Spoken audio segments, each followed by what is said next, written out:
Здравствуйте, дорогие подписчики и гости моего канала. Продолжаем тему служебные имена. Сегодня у нас очередное слово «алдында», которое переводится «перед». Но иногда слово «алдында» употребляется как наречие. Тогда оно переводится «впереди». Например, «балалар қайда?» Где дети? Есіктің алдында ойнап жүр. Играют во дворе. Здесь словосочетание «есіктің алдында» переводится как «во дворе», хотя слово «есік» дословно переводится как «дверь». Но когда она употребляется вместе с послелогом «алдында», тогда оно дает значение «во дворе». Давайте посмотрим следующий пример. «Алдында тұрған кім?»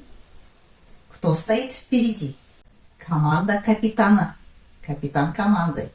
Здесь слово «алдында» переводится как «впереди».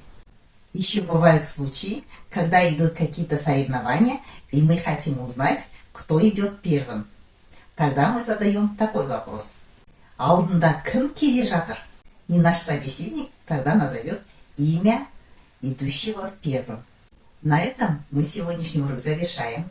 А в следующий раз у нас будут еще другие служебные имена. Поэтому подписывайтесь на канал, не пропускайте уроки и до следующей встречи.